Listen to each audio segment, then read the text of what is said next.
Welcome, everybody, to Lolz Live Before Lock, the night slate. I am, of course, Fast PD Fear, here with my co-host, Briximo. We are ready to break down the late slate for all of our MLB grinders. Don't forget to join our Slack channel. Also register. We do have a discount going for premium subs right now. Briximo, how we doing, buddy? Pretty good. Pretty good. Does this mean we actually have to break down the night slate? Yeah, we do. That's what they pay us to do. We will be breaking down the night slate. It's a giant two-gamer? Two-gamer. Yep. 150K GPP, though, so. That's right. Look at that. There Maybe you have our it. awesome new idea will bring them in. I need to pull up the Briximo YouTube channel so I can check those comments. Tonight, we will be discussing PGA, a little NBA, maybe some sports betting, intellectual property theft, etc., etc. How you doing tonight, Brian? Pretty good. Got some golf in today, so I feel always feel better. How many? Are you playing like 2-3 times a week? I want to, but I usually don't get that many now. Yeah, I went out. I had one this week. I played with our buddies Bobby Gomes and John Kelly on Friday. I got to the range ahead of time, got some balls in, and I was messaging on Twitter about this, but for people who don't know, Bobby Gomes, the way that dude keeps score is the most egregious thing I've ever seen. I'll see him get a penalty in 3-putt on like a par 4, and I'll be like, "What did you have?" And he'll go 5. I'm just like, what? And he's not even joking. Like, just in his head, he's like, I don't know, like a 5. I think it was like a bogey. It's like, are you kidding me out here? Yeah, I've played with guys who my dad was just saying this today. I played with my dad, and he goes, yeah, usually when he plays, he asks you what you get, and then he just adds 1. There you go. Yeah, I swear. It's just no shame whatsoever. I mean, but he brought me White Claws on the course, so I guess I can't. That's worth a couple strokes right there. Yeah. John, was it close between the two of you anyways? No, John was the best of us, and then I think technically by the score it was close because he was doing that thing and just taking my score and just adding a stroke onto it. The thing that kills me, and I know this is just the classic thing everyone says, but I'm literally at the range just hitting them right down the middle. And I get out there and I tense up, I squeeze the club too hard, I swing too hard, and I just fall apart. It kills me. How's your short game? My short game's solid. I would say like my sand wedge and my putter are solid. I can get a little sketchy like the pitching and 9, but what about you? Pretty similar, actually. I can putt a little bit, but yeah, around the green, not great. Yeah. Let's check in on the chat here. The name is stolen. That's debatable. If you check the exclamation point, you will notice that it is unique, and I don't know if that would hold up in court. Jake Hari says, Briximo, do you have the PGA picks? Yes. There you go. Angry Hairline wants to know, where's Osimo? I don't know what you're talking about. We got Briximo here. That's all you could ever want. They say do an NBA show tomorrow. No, this is the MLB late slate live Lolz Before Lock show. Fantasy Sharpie says, what's on the docket for today? Like I said, late slate MLB. We're going to talk a little NBA. We're going to talk some PGA, do our classic hit segment where Brick and I build a lineup that finishes in the bottom 10% of the Millie Maker. Or worse. Yeah. You just PayPal'd me over for your share of these recent ones. It was like $2,000 at this point. Yeah, we've been doing this show for 16 years. We started as a League of Legends show, and every week we build a PGA lineup that just absolutely shits the bed. Yeah, not that it's like last 5-6 weeks. It's been pretty for most people in getting 6 of 6 through.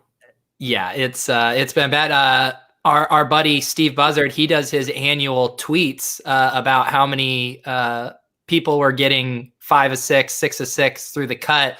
And I also saw a thing where Steve, I didn't realize this, he had lost a GPP as a 6 of 6 to someone who had a 5 of 6. Did you see that? No, but that's happened before. Yeah, that can happen.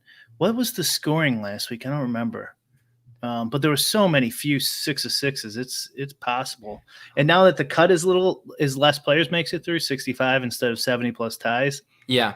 You could see that more frequently. That's still brutal. How many players were in the GPP? Do you know? Oh, I'd have to dig up his tweets. He was going back and forth with someone about it on Twitter earlier last week, but I'm sure he can share the story with us. I will say though, 6 of 6 is no magic bullet either. I had a couple 6 of 6 lineups going in 20 max last week, and they weren't even like sniffing the top 500 of the tournament. So I was like, wait, I did the 6 of 6. Where's my money? That's pretty unlucky, actually, especially last week. Yeah, so that's how it goes. Let's see here. Ooh, this is a bit of a spoiler. Young Stokas wants to know. Let's just say I was pretty upset with my initial crunches and the lack of Poulter I had. We'll have to address that later. Let's see here. Brick looks like he's about to go golfing. I mean, you just came back from golfing, right?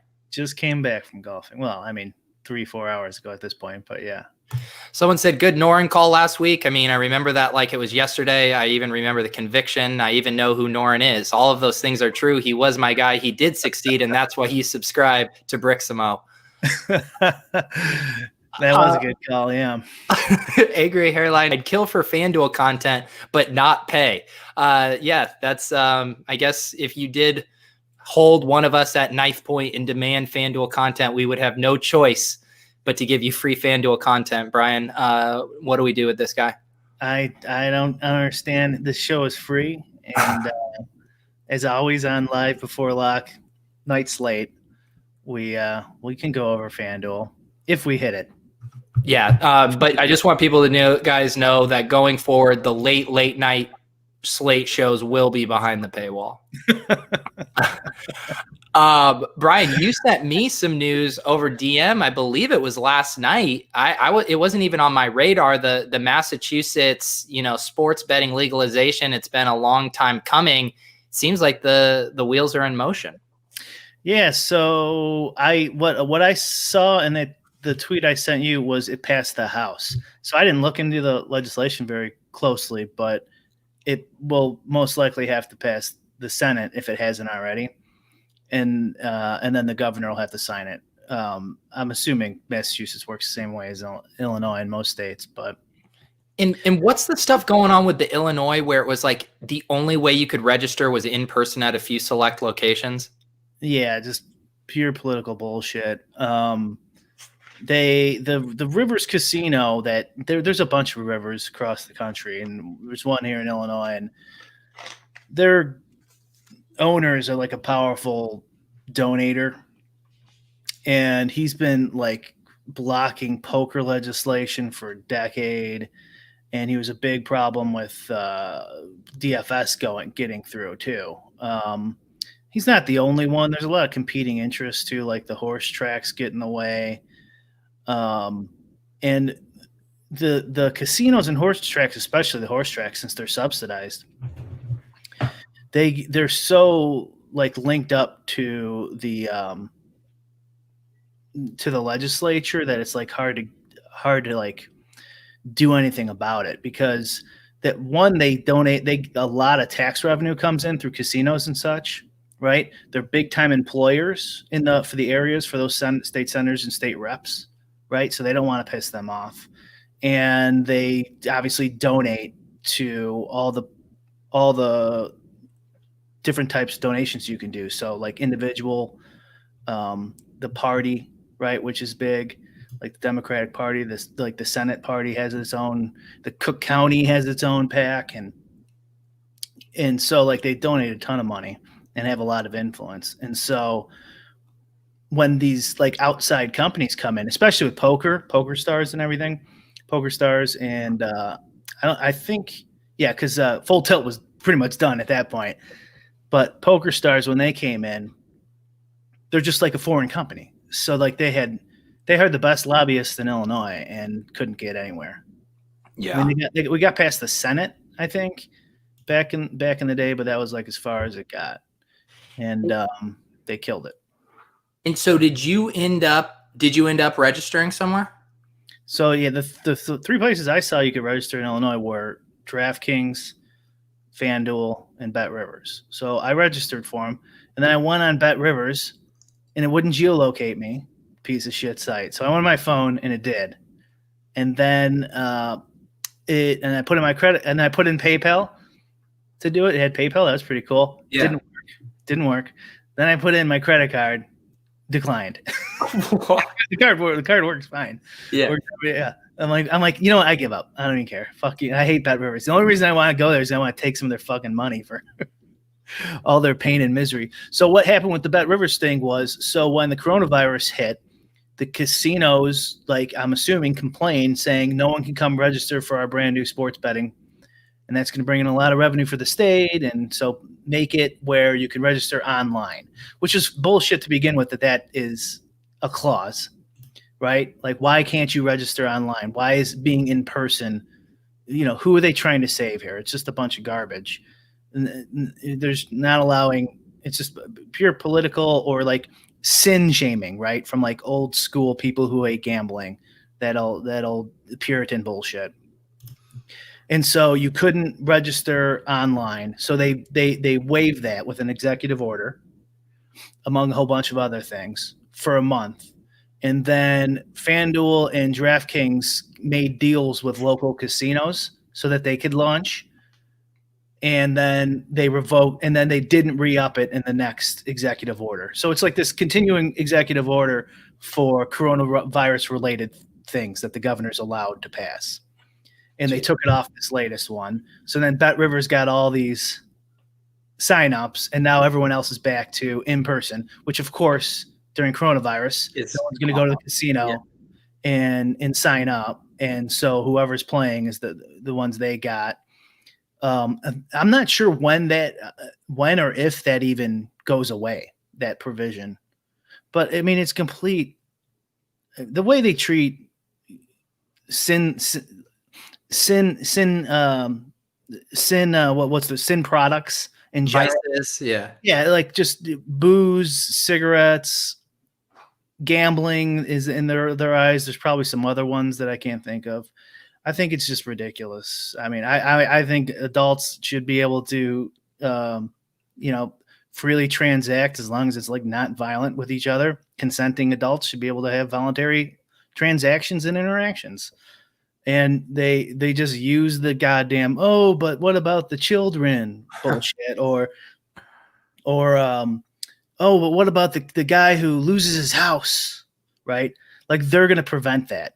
Here's one thing I was thinking about the other day, when these smaller DFS sites, I'm not going to call anyone out, but one of the smaller DFS sites, like, I was thinking, well, maybe they might not make it through the virus, right? They might go under. Who knows? And it looks like everyone's doing all right. But what one of them could have went under. Let's say they did. Let's say one went under. What do you think the odds are that people would get their money back? Full money. Wow. I mean, if they go under, that means their reserves are completely tapped. I guess I don't know what kind of insurance stuff they would have. I don't know. I'd say 50% you'd get all your money back. So the whole point of the legislation is to protect us, right? This is what they say. And that they keep their reserves in a separate bank account. And so you'd be fine, theoretically. But I don't think any reasonable person would say, like, oh, no, 100% we're going to get our money back, like, with no problems. Yeah. Right? Like, they're not going to fucking protect you. It's just for show, and it's a revenue maker. I mean, I worked at the Capitol. I know some people. It's a revenue maker for sure. And they've told it to my face, and to fill pension holes, because the pensions are extremely expensive. Yeah. So did you go to a brick and mortar place to register? No, that was this whole one. That was this whole thing. Okay. You could sign up online. So I have accounts, but I think you can't deposit now, though. Okay. Someone should check that out, and verify that I'm not talking to my ass. But like, I'm pretty sure you still can't deposit. So you have an account, but I think you have to go in person to deposit. So you haven't been able to make a legal sports bet yet? No. Yeah. No. And my card was declined. I don't know why, but yeah, it's ridiculous. So like, what are people going to do who want to gamble? Now they're going to go risk it and go in a casino, which, by the way, whatever, that's your choice. But like, it's just encouraging people. Exactly. Yeah. To go in and so like, where, okay, what do who are you trying to help here? Really? Like, are you really, like, because we're supposed to be in Illinois, Pritzker, the governor here, is supposed to be this big time, fighting the virus guy, locking everything down, being safe with the phases. And then, but all of a sudden this political bullshit happens. And it's like, nah, you know what? Fuck it. Just go to the casino. Just go to the casino. It'll be fine. Sign up there. It's no big deal. And I know this is really killing you because you keep messaging me and you're like, Cash Out King keeps giving out all these winners and I'm not able to bet on them. And that's why you're just been on the phone with these providers. If just let me in, the Cash Out King is on a heater. The best tweet was the one you sent me yesterday or whatever, where he's like, what did he say? Did Bueller Walker? Was Bueller Walker on a pitch count? Did I miss something? It's like, how can you be? I'm assuming then he doesn't do models. I'd like to. We gotta get him on Lolz. Hey, Brian, hang on. Let's just wind back the tape there and just put into context what Brian asked. He said, "Does the Cash Out King do models?" That's the funniest shit I've ever heard in my life. If he so does, he's doing a good job hiding it. How can you not know like the pitch count if you're of the starter? If you're gonna, I mean, you can't. There's no way you can have an edge. Maybe I'm wrong. I don't know. No, I think you're right. But yeah. So it's I hope in Massachusetts we get it here soon. I also know, isn't there some stuff too? I saw like with Tennessee, like some of the minimum like rake thresholds can basically make it prohibitive to even be an EV better anyways, just with how much rake they're taking. I've seen stories like that. Washington is supposed to be pretty bad. They're so high. The rake is so high that it like makes no sense to leave your Bovada account. Right. Like this is what you get when you make it when something gets touched by the political process. It's just not going to turn out in an efficient, smart way. These people don't know like anything about this stuff. So like back in the poker, trying to get poker passed, I was kind of in the know working in the Capitol. So I went on 2+2, the poker forum, and I would like give some updates every once in a while. And like in the forum, the poker guys were like, make sure they get 200-man sit and goes in there and stuff like that. I'm like, you guys are so far from reality. You idiots have no idea what a sit and go is, or anything like. It has nothing to do with that. It doesn't have anything to do about poker, and this doesn't really have anything to do about sports betting either, really. And it's nothing to do about whether sports betting's immoral. And it has nothing to do about saving the children or that poor guy who eventually someone's going to eat too much and get obese and die, or they're going to gamble too much and lose their house, or all the other ways, unfortunately, people fuck up their lives. That's going to happen. It has nothing to do with that. Yeah, it's a completely broken system. And now they're, instead of just not having it or having it, they now even make it a worse proposition for the consumer. And, you're paying more rake. You're being forced to, in a global pandemic, go and sign up. It's hilarious how all of that shakes out. Let's see here. I'm going to pull up here. NBA is starting.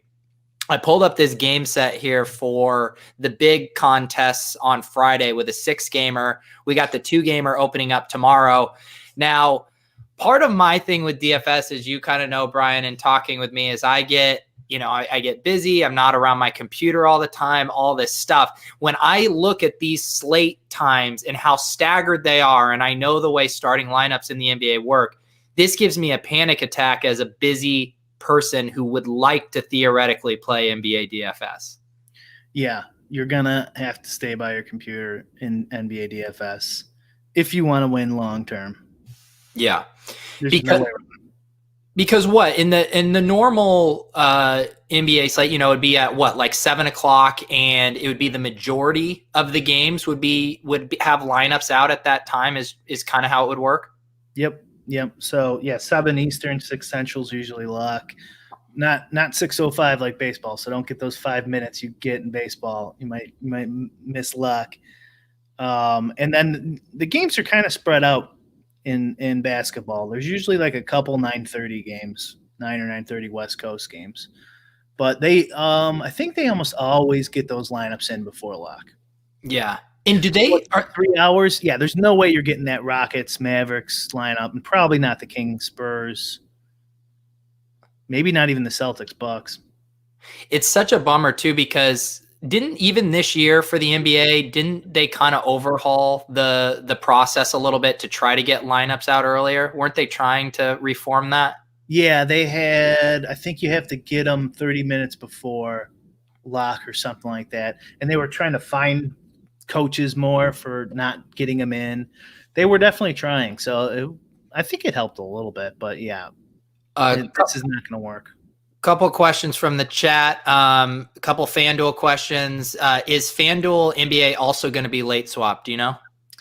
I don't know. I want to say that I saw something saying they were going to switch back, but I don't know. I guess I could play FanDuel if there isn't late swap. Yeah. Jake asks, have you decided if you're playing NHL too? Probably not. When does it start? Saturday too, right? Yeah. Here's another thing now too. Like all these sports are going too, so it's going to be tough. I'm sure when there's like a slow day and hockey's going, it's like the main sport. I'll probably play like when those days happen. A few people have confirmed in the chat that there will be late swap. Marcus Amparo confirms it. Angry Hairline. And someone by the name of Alex Bakur says, yep, they have late swap now. There you go. Yeah, it bums me out too, because I want to play. The Lolz origin story, my first big night of NBA DFS, and it was all scratched, and now we're back. But I think realistically for me, I'm going to have to focus on Thursday night slates when there's 2 games, or even these kind of showdown type slates. Do you think are the showdowns for NBA? I mean, it's the same format as the showdowns for NFL. Is there anything unique about NBA showdown that I should think about, having only really played NFL showdown? There's no stacking in NBA. So, and you won't have a choice but to just stack in those, but yeah, I mean, because you'd have to go at least whatever 5-1, whatever it allows one of the other team. You gotta worry about dupes. Yeah, that's for sure. It's same process, same ideas. I think you're going to be out of luck though, except for those showdowns, because I think the schedule is like 1:30-ish Central start times. Like, yeah, for most of the slate, most of the days, I could probably check that pretty easy. And I think they're going to lock around then. Yeah. Yeah, this is going to be I love that, because I can do that and not interfere with my baseball lineups at 6 o'clock. Yeah, Saturday's 12. Well, Saturday they usually have that. Monday, 12:30, 12:30, Tuesday, yep. All 12:30, 1:30, 12:30. It's going to be a huge edge for the pros. Well, so from what I'm hearing then, if you say it's going to be a huge edge for the pros, do you think I should just kind of quit all my other kind of commitments and just – because then I would be a pro. If I quit everything and only played DFS all day, I'm technically a professional.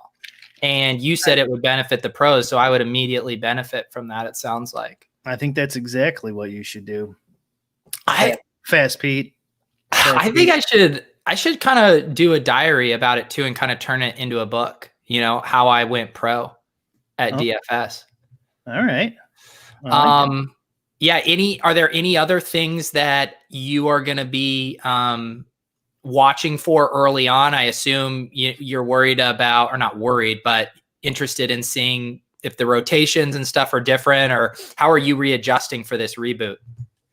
I'm doing the exact same thing. Yeah. I hope there's not that much difference. I mean, I haven't really thought about it too much. I was going to start thinking about it tomorrow morning. It's only a little 2-gamer anyways, but yeah, I don't know. What do you think could be different? They might be like out of shape and not play as many minutes. You don't know the rotations, whatever, but like everyone has that information. So Yeah. I can't imagine anything. I'm sure it'll be, I mean, is the schedule a little bit more condensed to where they'll be playing on shorter rest, although that's maybe mitigated by not having to travel? Yeah, I don't know. Actually, I just had it up. Let's see. Because there's a decent amount of rest in the NBA. Yeah, it'd be interesting to know, like, if whatever load management would normally happen, if that is going to be offset at all, or on top of it, like, how many of these guys do you think got really out of shape over the mat where they're not going to be able to run as many minutes as they were before, right out of the gate? It hasn't been that long. 4 months, right around there, and these guys are all like 23. You could do some damage in 4 months.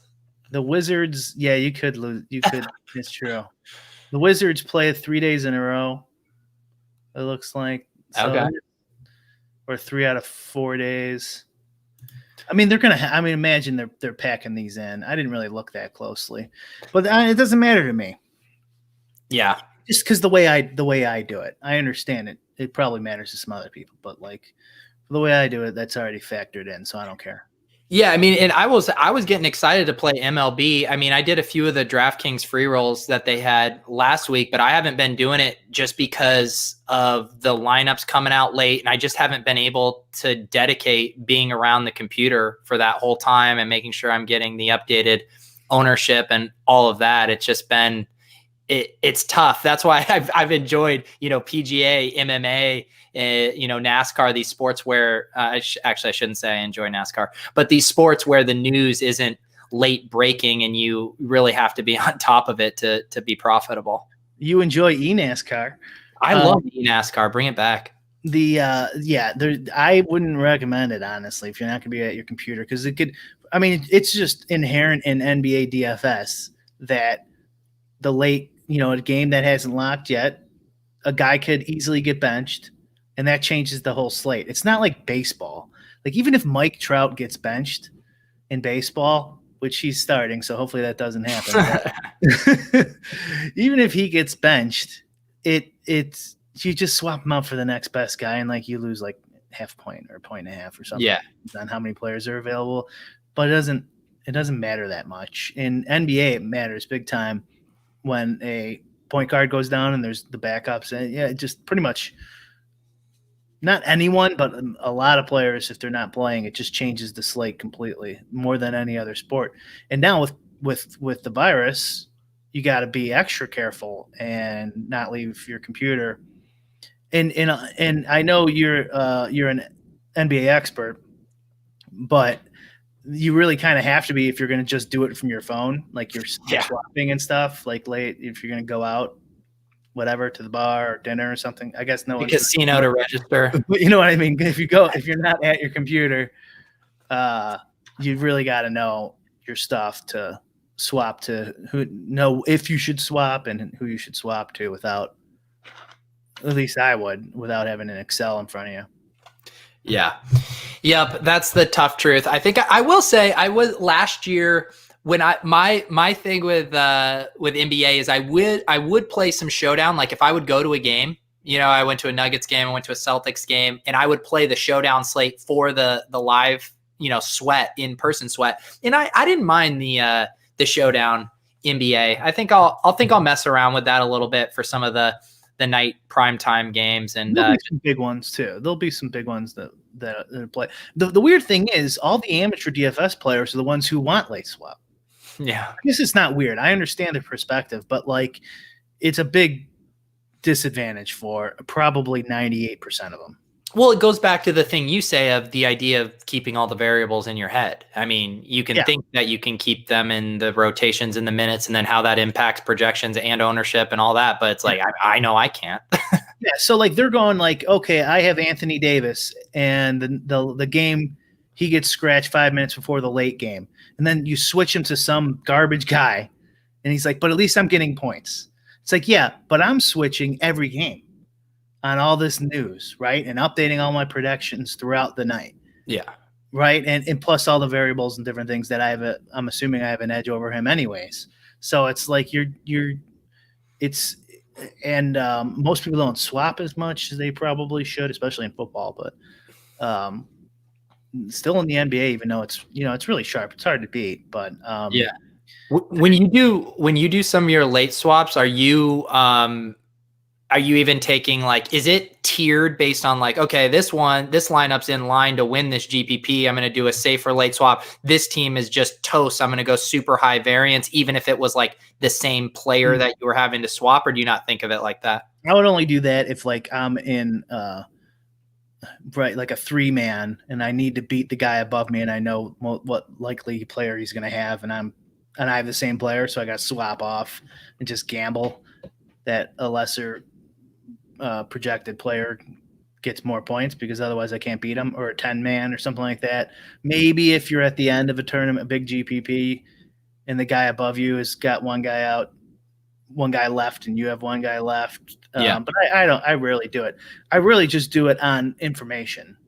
So like if minutes are getting shuffled around, and maybe the spread changed for some reason for 4 or 5 points by the night slate, which is possible with 4 hours left, 4 hours between lock and the last games. It very rarely happens, but it can happen.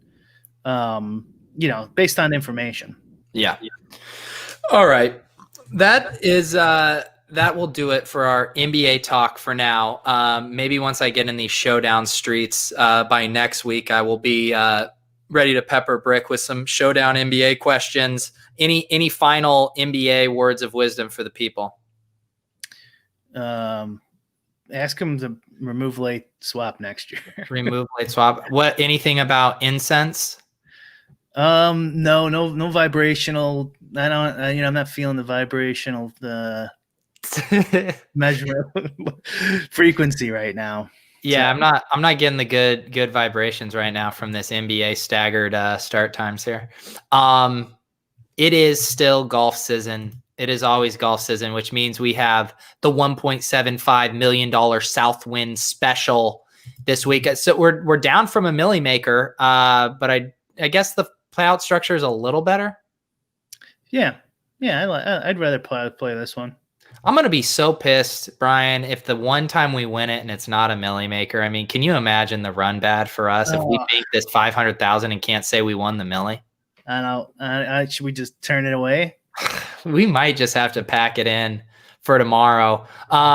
Let's check some exposures here. As I said, I was absolutely devastated to see Poulter not at the top of my exposure list. I actually need to see what ownership did you have for Poulter? I'm trying to figure out. Let me bring it up. Poulter, man, he's down. There he is, 8%. Yeah, 8%, but I guess just not projected all that great relative to his price tag. There's a lot of studs tonight. 8.2% is what I got him at. Yeah. I actually do have him as like a decent value play as a points per dollar, but I don't know. Maybe my randomness is just broken and it's just trying to keep the Poulter away from me. Do you know who I am getting a ton of? And I'm going to have to stop using Briximo's projections if I keep getting Jason Day as my highest owned golfer, Brian. Can you believe that? Let's see if I got him. I got double the field, at least my projected field. So yeah, I hate Jason Day. I still have no bias against him, other than Osimo is always higher on him than everybody else. And he doesn't look like he's going to be too highly owned, and it looks like he's going to find his way into a third of my lineups. Jason Day, Jordan Spieth. Is Spieth playing this week too? Yeah. They're guys who are just down in their luck right now. Kind of Ricky Fowler too. He hasn't been playing that great. Yeah. I have a decent amount of Fowler. The random name for me, and I say this is random in that, I'm still learning these names. My random guy, third highest owned, Henrik Stenson. You got any love for Henrik? Yeah, I'm going to be playing him. Looks like a little over double the field. Okay. He's good. He usually hammers a 3-wood. Yeah. Like 3-wood sometimes. That's his go-to club. I mean, he's won. He's won before. He plays like half and half Euro Tour, half PGA. Yeah. He's good. He's kind of older too, so that's more your style. It is my style. I like him old. I like him mature. What was I watching? Oh, my wife and I were watching an old episode of The Office last night, and Michael is on a date with Pam's mom, and he realizes like how old she is, so he's trying to come up with excuses of how to get out of the relationship, and he's like, I've never been one to rob the cradle, but it feels like right now I'm robbing the grave. I was like, that's such a good joke. Anyways, yeah, when you put Ian Poulter in your lineups, you are robbing the grave. Looks like we're not going to have any like mega high owned guys. I mean, I see a couple guys here in like the 18, 17%. Do you have anyone cresting 20? Projected? No one's over 20. Let me see. Get a little. Highest for me, I have Xander at 18.7, and I got Webb Simpson up there too. I'm higher than. No, I guess I'm not that much higher than the markets out there, the DFS guys. But yeah, I got those two guys up there pretty high. Rory, 7. What about Patrick Reed? Looks like the other guy kind of in that little slightly below tier that's going to be popular. I have him at 15.6. Yeah. Yep. And I was going to ask you your guy, but last week, it feels so long ago. Was last week Brooks Koepka week? And I messaged you and I said, this asshole better not miss the cut. And then what did he do? He missed the cut. And and Chase Koepka made the cut. Are you serious? I missed that. He didn't have a Millie winning score anyways, but yeah, he made the cut. What did you end up with? I think I ended up with 40% Koepka. Do you remember what you had? It was like 48. Brutal. 49. Alex Bakur says, "Come on, Brixamo. Jason Day just got a top 10 in his last start." He's been playing good. I don't hate him as much. Like I don't mind Alex's projection. It's my and I have him over the field. I just don't like. He's burned me so many times. It's just a PGA bias that I still play him, but like I don't know. He has he does this back thing, and then it's like, oh, that's the weekend. He's done. Do you ever in just a moment of weakness think about just going in there, ignoring the math, and just ticking down his projection a few points? I've done it, not with Day maybe, but he also has vertigo sometimes, and obviously the Disney trips with the kids. Sometimes he's just gonna take the weekend off. Yes, I guess I don't understand this comment from Angry Hairline, but it sounds interesting. I utilized tier 3 min, only one. The brick response to Hari about correlation was on point. A lot of edge limiting low tiers. Oh, this was in response to this was in response to the golfer salaries as kind of their own positions, right? Yeah. And we did that like inner lineup correlation video. It's on the YouTube channel. Yeah. Here is a question from OA for you. Do you guys have a general rule on leverage over the field exposure wise? I know you love that term leverage. Yeah, I don't, not over the field. Under the field makes more sense to me. My thoughts on it are, although theoretically I could understand being well under the field and still playing a player, I think if you're like using someone else's projections or even your own, and you're like well under the field on a guy, you can just X him out, I think. You know, like if he's 24% owned, you have him in 1% of your lineups. Like you can X amount and just double up on somebody else, put that exposure on somebody else, and hope you get hot, hope you get lucky and as lucky as possible. Yeah, I'm going to come back with anecdotal evidence that I can't even fully remember. But what did RBX88 say about his winning golf Millie Maker lineup? It wasn't like one of the guys in it. He didn't have him in any of his other lineups. Yeah, something like that. Yeah, something like that. It's definitely an outlier lineup. He said, yeah. Yeah. And I assume your point with that is just for that very reason. If you're the outlier guy hits, it's so unlikely that you're going to have the right combos around him because you don't have him in any other lineups. Right. Yeah. And his was also outside his core. So like whatever he was playing, his core got crushed. So like Brooks Koepka for us last week was one of our core players. His core got crushed and his outlier lineup took down the whole Millie. That doesn't necessarily mean that lineup was, low owned compared to the field or whatever. Who knows what it looked like? Yeah. I know Eric Johnson says, how can you even play golf with no Millie this week? You think I'm joking, but I'm thinking about winning this and how distraught I'm going to be. Like nothing rolls off the tongue. 500K PGA winner. I mean, like half a milli winner. I mean, Brian, this is like, why are we even bothering? It's for the fans. For the fans. Okay. Speaking of the fans, it's time to put some players in this lineup. I mean, I think we got to do Jason Day. Okay. All right. Even though I have him. Well, that's what I was going to ask you, because last week you got mad at me for putting Koepka in and then just absolutely destroyed him. Brian tries to use this lineup to reverse jinx his lineups. Mr. Analytical over there treats this lineup like a voodoo doll. That's my one thing. What would it be called?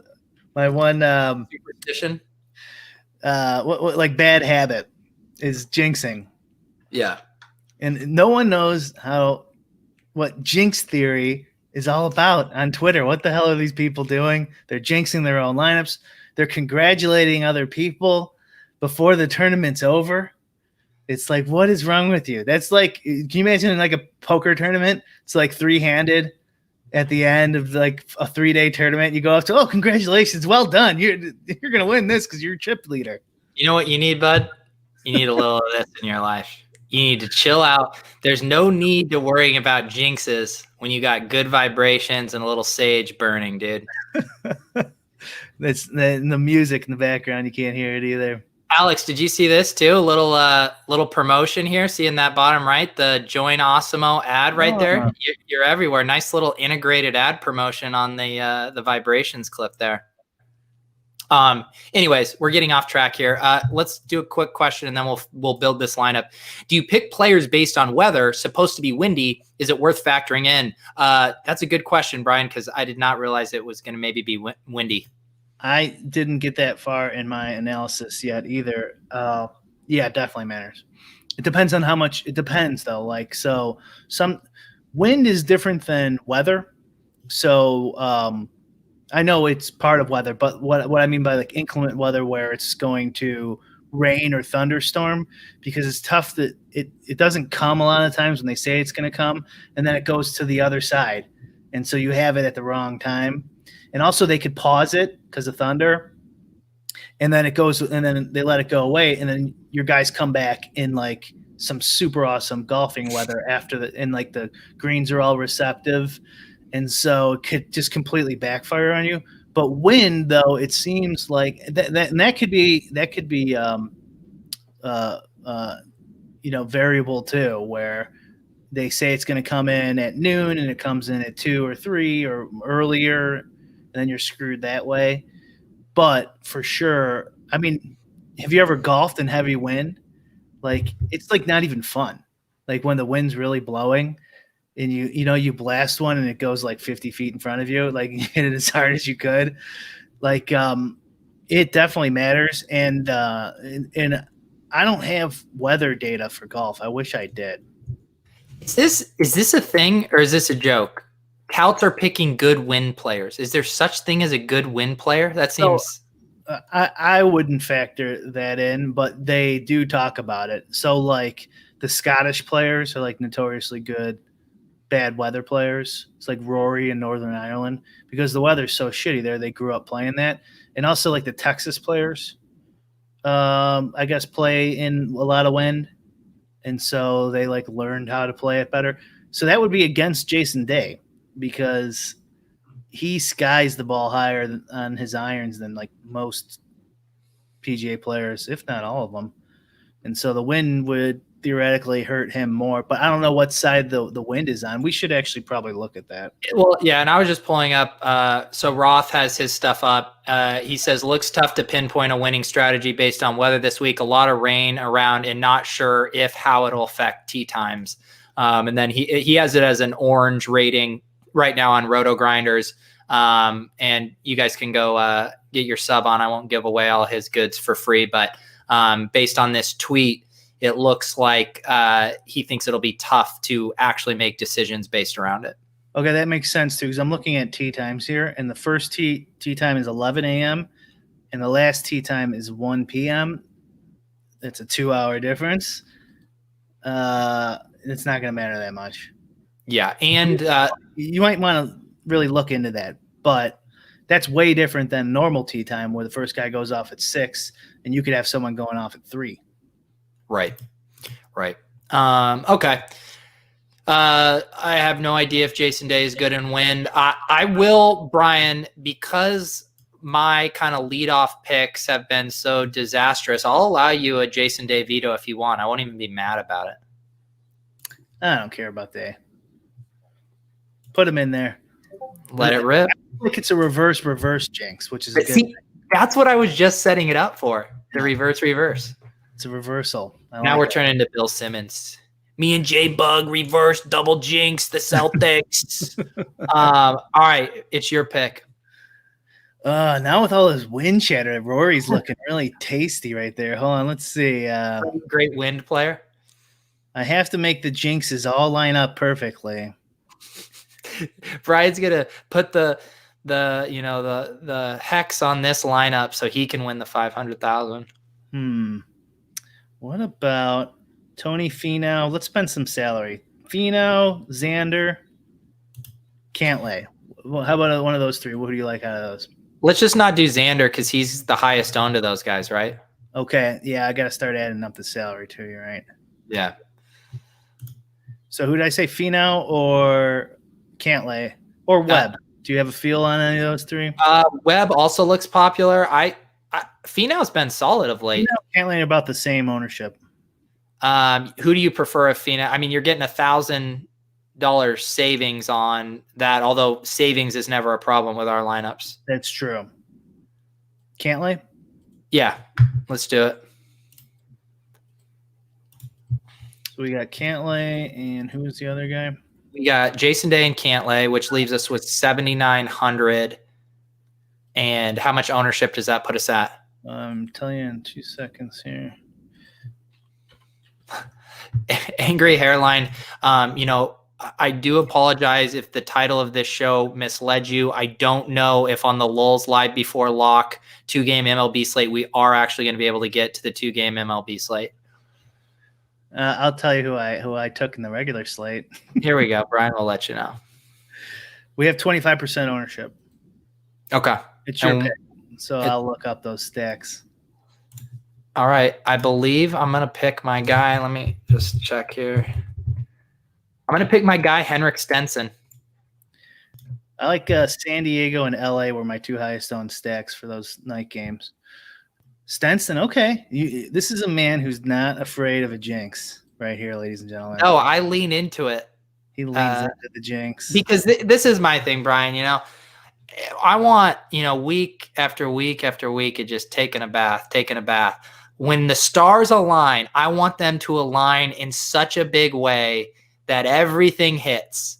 The 20 max, the 3 max, the Lolz solo bink. I want it all. Wow. Okay. 30% ownership. Let's see here. What's our average salary left? Average salary 8,000. It always feels like that's about what we got left. What about what about a Paul Casey revenge narrative? Explain to me the narrative. You know, I don't know any of these narratives. He was high owned last week and shit the bed. Oh, so everyone's out on him. Yeah, but I do have him at 11% owned. 11.5. Paul Casey, 7,800. I'm seeing about 11% ownership.